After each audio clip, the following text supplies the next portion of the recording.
Pushkin. It is a constant balancing act. It's everything from how you dress and, what your hairstyle is to how loudly you speak or how loudly you laugh or, who you are seen with it's just a constant judgment. Hillary Rodham Clinton's had a complicated relationship with the public. It started in the 1970s when she challenged the cookie-cutter role laid out for her as First Lady of Arkansas. The thought occurs to me that you really don't fit the image that we have created for the governor's wife in Arkansas. You're not a native. You've been educated in liberal Eastern universities. You're less than 40. You don't have any children. You don't use your husband's name. You practice law. Does it concern you that maybe other people feel that you don't fit the image that we have created for the governor's wife in Arkansas? No, that doesn't bother me. And I hope that it doesn't bother very many people. But it did bother many people. Hillary being Hillary made people uncomfortable. And so, one by one, her critics started asking her to change herself. Despite all her extraordinary accomplishments, including senator, secretary of state, first woman to be nominated for president by a major political party, and she even won the popular vote in the 2016 election. Despite all of that, people kept at it. They wanted Hillary to be different, for her to change. And she was willing to change, just never in the way that people had hoped. I can change, I can still change, I can still change. I'm Maya Shankar, and this is A Slight Change of Plans, a show that dives deep into the world of change and hopefully gets us to think differently about change in our own lives. Hi, how are you? Hi. It's great to meet you, Secretary Clinton. I just wanted to welcome you formally to my closet. Yes. I always dreamed it would be this way. The first time I met Hillary Clinton, it would be from my makeshift recording studio with clothes everywhere. But I guess this is the world we live in right now. It is the world we live in. I have been privy to many closets over the last year because as I've been doing my podcast and talking with friends on Zoom and everything, people are in closets, they're in corners of their bedroom, they're in kitchens. It's just been quite a tour of everybody's living space. Yeah, exactly. You get an intimate glimpse into people's lives. Exactly. So I'm just going to jump in. Do you mind if I call you Hillary? Not at all. Okay. Not at all. So I'd love to rewind the clock to your 20s. If we can take the little time machine back in time. Mm-hmm. So you're a lawyer in D.C., you've just wrapped up your work on the Nixon impeachment hearings, and then love gets in the way, and you end up moving to Arkansas, and Bill becomes governor, and you are not the typical first lady. Right. And that's met with some resistance, right? Do you mind sharing what it was that people were taking issue with? Well, I think that back in what would have been the 1970s, it was still, somewhat unusual to have graduated from law school to be teaching law or practicing law. I did both. And I really saw that, but I didn't think it would impede me in any way. And then when I married Bill in 1975, I determined that I would keep my own name, which seemed to me to make a lot of sense because that's what I had written under at law school. That's what I had practiced law under, taught, etc. And I think it was really at the point that our daughter was born in February of 1980, and Bill was having to run for re-election because there were only 2-year terms for governors back then. And the front page announcement was Governor Bill Clinton and Hillary Rodham, announced the birth of their daughter, Chelsea. It was probably that moment that really pierced people's public consciousness that, oh my gosh, she has a different name.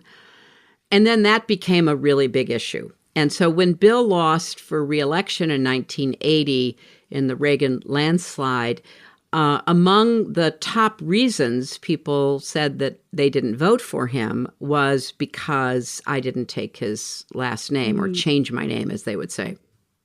And it was a truly surprising revelation to me that would matter so much to people. But now it frankly wouldn't make that big a difference to anybody, but it was significant. And I had so many people come to me and say, you really have to take your husband's last name.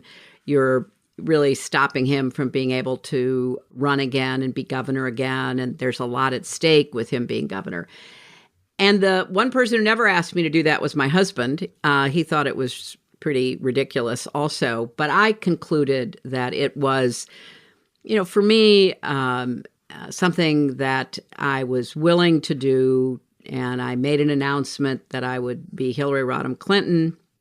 And obviously, it went against what I thought was my decision.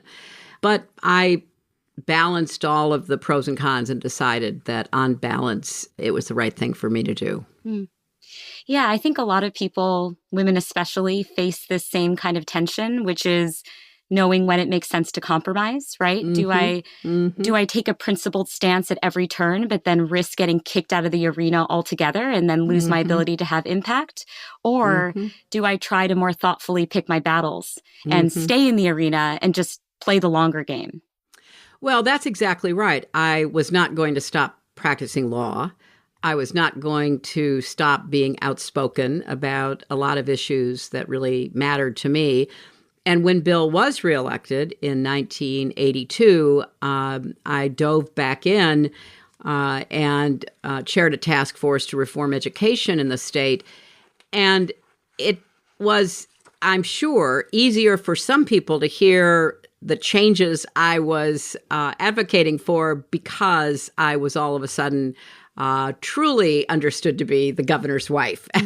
So it is a constant balancing act. And I'm sure that's true for all people, but I think you're right to say that as women, we make those decisions constantly. And it's everything from how you dress and what your hairstyle is to how loudly you speak or how loudly you laugh or, who you are seen with. It's just a constant judgment, both internally, you're judging yourself, but most importantly, how you're being judged, because there continues to be a rather active double standard.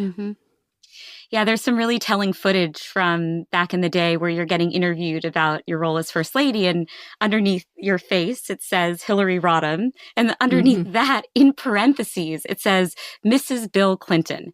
I mean, I just laughed out loud, right? But I'm part of a different generation where it just seems like, of course, I'm going to keep my last name. But I recognize that at the time, that was a truly bold feminist statement. I want to dig into that a little bit more, which is when you did first marry Bill, what fueled your decision to keep your last name? I was just, feeling like he was going into politics and he would have a very public life. At that time, I never thought I would personally run for office, but I thought I would stay as an advocate. I'd been, working for the Children's Defense Fund. I'd been a lawyer on the impeachment inquiry staff. I'd had really fascinating, important jobs for me. And I wanted my professional life to be considered separate from his. And I'll tell you a funny story. Before I took his last name, I was helping on a big lawsuit in my law firm with one of the senior partners. And we went to trial. And we went to trial in this rural county outside of Little Rock. And the judge was, at that time, under investigation. And the office investigating him was the Attorney General's office headed by my husband. So we were in the courtroom. And this was the kind of judge back in the day who would say how pretty I looked and ask me to stand up and twirl around to show everybody what a pretty dress I was wearing, on and on. We made our case and we moved to be dismissed from the case, and we were successful. So we get back to our office, and the next day the senior partner calls me in and he said, well, I'm sure glad we got dismissed yesterday because on one of the breaks, the judge was cursing out your husband, talking about how terrible the attorney general was to be investigating him. So one of the other lawyers said, well, Your Honor, that young woman that was in the courtroom, that's Bill Clinton's wife. And the judge said, well, if I'd known that, I wouldn't have dismissed the case against her client. Now, that to me encapsulated, the challenge of being married to a public figure, but being very committed to my own professional career. I mean, I love that Bill never asked you to change your name. So when you finally took the plunge, what did he say to you? Was he kind of like, thanks, but... Yeah. He basically said, look, I wish you wouldn't have to do this. I wish you didn't think you had to do it. Please don't do it for me. And, he said everything the right thing. But he also encountered from a lot of, his male supporters, men who would say, Bill, I always thought of you as a really, strong guy. And how come you don't make your wife take your name? I mean, it was such a flashpoint. And it was, something that I guess both of us should have predicted. Now we would be, just laughing at it. But look at what they make big issues out of today. So I guess we shouldn't be surprised that anything which touches a cultural hot point is going to provoke a reaction. Do you remember the first time you introduced yourself as Hillary Clinton? Oh, sure. I did a press conference. I mean, I was at an event and I said, look, I know this means a lot to a number of people, and I don't want their concern about, my last name to interfere with doing what's right for the state and making some tough decisions. So from now on, I will be known as Hillary Rodham Clinton. I just did it very matter of fact. I didn't make a big deal out of it. And, I assumed that, okay, now you can argue about me about other things.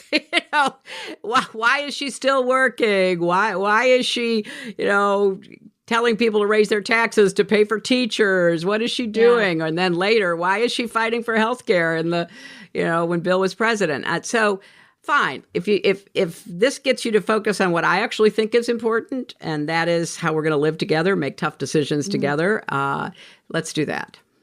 It's interesting. I mean, there was an element of a slippery slope, which is you change your name, it's met with positive reception. And then all of a sudden people are like, oh yeah, but what about your hair and your glasses and your makeup? And can we get you a stylist? I'm curious to know whether changing any of these parts of yourself ever affected your self-perception. I never thought any of it affected my self-perception or my identity. And there were parts that I ended up enjoying. I finally got around to forcing myself to wear contact lenses. It made a big difference in how I could actually see as well as be seen. I had a lot of fun all of a sudden, thinking, well, I don't have to just wear turtlenecks and baggy vests and skirts and pants or whatever. So there are parts of it that were interesting that, maybe I wouldn't have pursued had I not married Bill or had I not ever married anybody. But I didn't ever feel like it affected my core as to who I was. I never, and I give my parents credit for this, Maya. I never really felt like anybody was damaging me or undermining me or subverting me because I just didn't, either respond to that or didn't frankly allow it. So, maybe it's stubbornness, maybe it's just the, strength of, two parents who never told me that there wasn't anything I couldn't do as a woman. And so I don't feel like any of the sort of small choices, compromises that I made along the way were that significant. I did feel so strong in my own sense of being and purpose, I think that also caused a reaction. And I think that was hard for people, men and women, to understand. But it's just who I am. Yeah, I do wonder whether this is so interesting because it almost seems like the people of Arkansas wanted you to suffer a bit more from that name change. Like it would have almost felt more satisfying if it had been a really challenging thing for you. Like maybe they were hoping you were going to give them something meaningful to show how much you. I don't know. How wrong I'd been. It's like the fact that it was easy in some sense because you're such a pragmatist, right? To change your last name left people feeling like, okay, she changed the last name, but damn it. But she didn't do enough. Yeah, we were trying to change her and she's not willing to change. That's 100% right. That's really perceptive, Maya. That is exactly right. And this has been a constant theme through my adult life. You know, there's something about women stepping into the arena, particularly being unapologetic about it, being willing to stand up against or call out strong groups or interest groups or forces at work, whatever, that is in and of itself still somewhat surprising and even not fully acceptable. And so I really did experience that. And I think I paid a price for it. I mean, I think that, you know, being unapologetically outspoken and willing to challenge conventional wisdom, you know, is discomforting for a lot of people. Yeah, did I put up with a lot of stuff? Yeah. Did I put up with a lot of stuff when I ran for office? Yeah. Did I put up with, you know, all kinds of, you know, sexism and misogyny? Absolutely. Some I just ignored for, you know, all the reasons that women of my age ignored that stuff. It just wasn't worth the battle.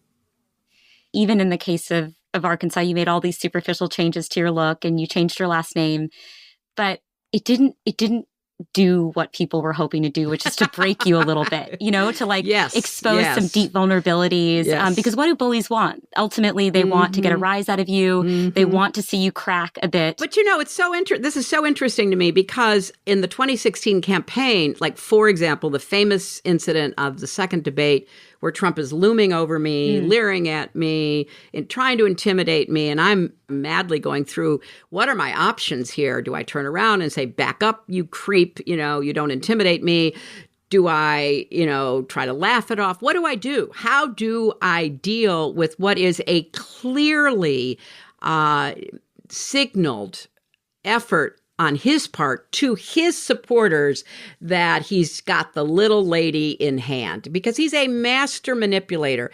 And it was hard. And eventually I decided, no, you know, I'm not going to respond. I'm not going to either laugh it off or try to, you know, expose it because I don't want people to think I can't take it. I mean, I'm trying to be president of the United States, for heaven's sake. So this is a highly complicated calculation as a woman. And I probably would guess that women make that calculation dozens of times a day. Yeah, you know, I think that this constant critique that you've gotten over the course of your whole life is, we don't know the real Hillary Clinton. And I just wonder in having this conversation if that's a euphemism for, we don't accept the real Hillary Clinton. It is. That is exactly, she is not like me, or she's not like the women that I know, or she's not like what I want a woman to be. You know, I used to laugh when people in the media would say, oh, you know, she yells. Have you ever gone to a rally where any man is running for anything and he doesn't at some point yell? I mean, good grief, look who I was running against in 2016 and all of the yelling that went on. But, you know, that's not what we want. So this is one of the areas that is really rich for further research and understanding, because how do you communicate about that? You don't want to sound like you're whining. You don't want to sound like you can't take it. You don't want to sound like you're asking for special treatment. But how do you begin to unpack that?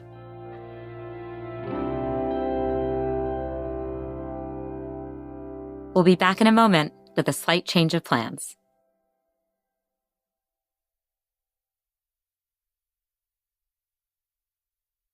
When Hillary Clinton moved into the White House after her husband became president, she again challenged the cookie-cutter role laid out for her, this time as First Lady of the United States. Instead of sticking to her ceremonial duties, Hillary was asked by her husband to lead the task force on national healthcare reform. It was an ambitious role that had never been given to a First Lady before. She said yes, and almost immediately the public criticism began to pour in. You've been under this glaring spotlight, right? It's unimaginable for a lot of people to be under such sustained scrutiny for so many decades. And it's almost like you've had this mirror permanently stationed in front of you that's just been reflecting things back in the form of a constructed Hillary, right? I mean, and so I do wonder, like, obviously, many of the things reflected back to you had been false, had been distorted. Mm-hmm. But was there ever something reflected back to you over the course of your long career that taught you something new about yourself? Yes. And I think I say this often because young people ask me all the time, how do you get into politics? How do you take, all the attacks and everything? And I said, look, I learned to take criticism seriously, but not personally. Mm.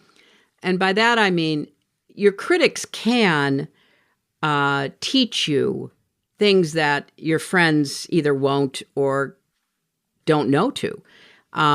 You have to be careful about where the criticism is coming from, because a lot of times it's not well-meaning, it's not well-intentioned at all. But you do have to at least understand and try to figure out how best to deal with it. So with respect to healthcare, I learned a lot about the perceptions shaping reality. My view was that we had all these really hardworking, incredibly smart people from all over the country who were coming up with a plan that would make it possible for us to get to universal health care and make it affordable. So, I mean, I worked on that very hard to help shape it and then to help present it. But I really believe that because I was the president's wife, it was hard for a lot of people to accept the plan for what it was. And if I had known that going in, I still would have worked really hard on it, but I wouldn't have headed it. Mm. Somebody else would have been the face of it, because all I cared about was trying to get it done. And you're taking it on as the First Lady of the United States, unpaid, volunteer, but nevertheless in that role. That may just be too much for the body politic to absorb. And what did that teach you about yourself in terms of, where a specific blind spot was, or something that you just needed to learn the hard way? Well, I mean, it was a very big learning curve to be in a position that was totally vicarious. Mm-hmm. Everybody in a White House is there for only one reason: the president wants them there. Mm-hmm. And who the president marries ends up in the White House, who the president picks as vice president ends up in the White House. All these people end up in the White House. So I didn't have agency in a way that made it my responsibility, as I did when I became a senator. Mm. I do wonder whether learning this lesson when you were First Lady in the White House and recognizing that you maybe didn't love playing the vicarious role ended up fueling your interest in, untethering yourself and running for Senate. Was that part of the evolution for you? Yes, it was. And I'll tell you the exact moment that it all came together, because I had, as I said, no idea that I would ever actually run for office. And then, having been in the White House and knowing that it was going to end, trying to think about what I was going to do next was, pretty much on my mind. And after the 1998 midterm elections, when then Senator Moynihan said he wasn't going to run again, immediately Democrats in New York started calling me, asking me to run. And I'm sure some of them thought I would be an excellent senator, but a lot of them thought that I was the only person they could think of who was available, who could beat Rudy Giuliani, who was running. So, he had been mayor. He was obviously controversial. He was obviously tough and all of that. So, and we hadn't seen anything yet, which is really we haven't seen devastating. anything. Yeah. He lost his mind, I think. I don't know what happened to him. But so people started calling me, members of Congress and others, and I kept saying, no. And then in the spring of 99, I was, as First Lady, in New York City at a high school to promote women's sports. It was like a Title IX event, and there was a new documentary coming out about women in sports. And the name of the documentary was Dare to Compete. And of course, the New York papers are filled with people trying to get me to run and my saying, no, et cetera. And the young woman who introduced me, captain of, basketball team, she introduced me and then she bent over and she whispered in my ear, "Dare to compete, Mrs. Clinton, dare to compete." I was so astonished by that because, I had spent many years urging women to compete, in sports, in academics, in science, in politics. I'd campaigned for dozens of women running for Congress or governor, whatever election it was. And I suddenly thought to myself, maybe you're afraid to compete. Maybe you are telling people to do something that you wouldn't do yourself. And it was literally at that moment that I took seriously running for the Senate and working through it and trying to be as honest with myself as I could. I thought, okay, I'm going to try this. And I had no idea whether it would work or not, because when you're supporting somebody else, and I'd supported not just my husband, but, hundreds of people, it's always about them. And then all of a sudden, it's about you. And so it was a big transition, but it was that young woman at that moment that really, I think, turned my head around. What do you think you were scared of? I think it was just the unknown. I think it was knowing how hard politics is, because honestly, I'm kind of an expert on that. I thought, I'm just going to be walking into the meat grinder. It's been, a very eventful 8 years. I could go teach or write or do all kinds of interesting things. Why do I want to do that? Why do I want to subject myself to that? And remember, I had been burned in effigy along with other things. So I knew I was already, again, because of all the stuff I represented as a, baby boomer woman who, didn't know her place, I guess. I had been, subjected to so many attacks from Rush Limbaugh and all the people like that. Why did I want to do that? Why? And then I kind of thought, okay, yeah, you have been. And you also believe that there's a lot of things we need to do. You've had a front row seat on history. So get out there and try. You never know until you try. So that's what I ended up doing. Yeah, I think it's easy for people to think of you now and say, Hillary Clinton came out of the box this way, right? She always had the courage and bravery to run for these big offices. But, you had to go through your own personal evolution, just like every other person out there.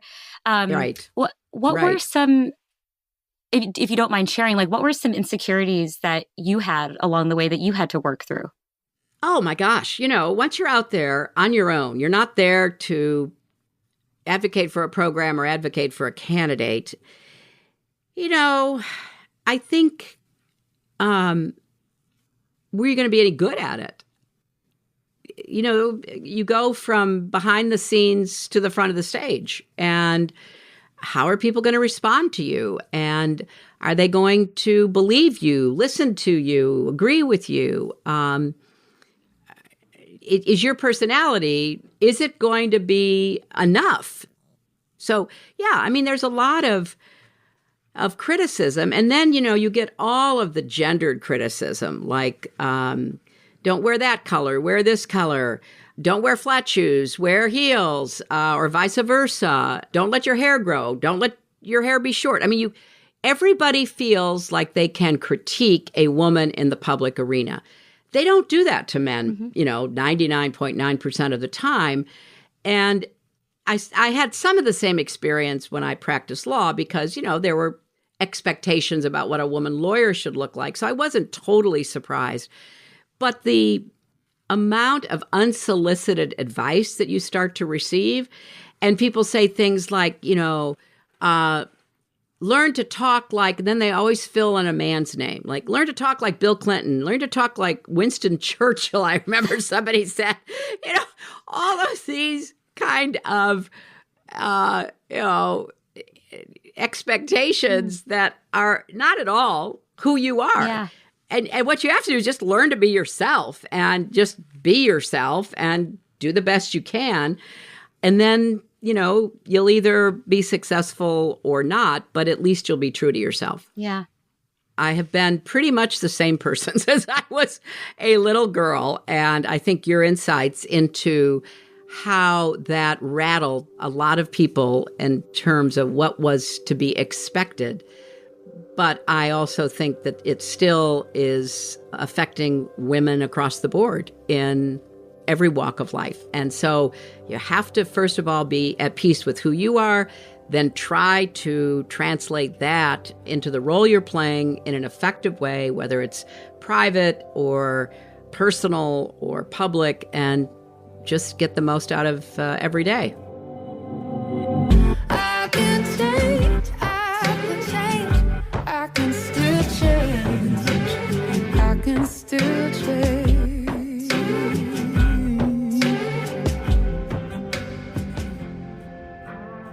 If we hadn't talked so much about me, I have a lot of questions for you. I think you're slightly more interesting than me, so I'm glad we spent the time this way. It was such a pleasure. Good luck to you. I hope I get to meet you in person. Take care. Yes, I hope so too. All right, take care. Okay. Bye. Bye. Hey, thanks for listening. See you next week when I'm going to be talking to change expert Dr. Katy Milkman about science-based strategies to help you inspire change in your own life. And I was in this seminar and a graph went up, which normally doesn't change your life, but this graph changed my life. The graph just showed a breakdown of how many premature deaths are due to different causes. And 40% of premature deaths turn out to be the result of decisions that we can change. Do you have a slight change of plan story that you'd like to share? Leave a message on our change hotline at 917-544-8977. It could just end up on a future episode of this show. That's 917-544-8977. You can follow us on Twitter at SlightChangePod. A Slight Change of Plans is created, co-written, and executive produced by me, Maya Shankar. It's produced and co-written by Mo Laborde. Associate producer is David Jha. Executive producer is Justine Lang. Editor is Jen Guerra. Sound design and mix engineering from Jason Gambrell and Ben Tolliday. Our theme song is I Can Change by Lake Street Dive. Original music for the series by Jason Gambrell. Additional music from Blue Dot Sessions and Epidemic Sound. And of course, a very special thanks to Jimmy Lee. To learn more about A Slight Change of Plans and to sign up for our newsletter, visit pushkin.fm. You can follow us at Pushkin Podcasts on social media. And if you like A Slight Change of Plans, please remember to subscribe, share, rate, and review. It helps get the word out so more people can find the show. To find more Pushkin podcasts, listen on the iHeartRadio app, Apple Podcasts, or wherever you listen to podcasts.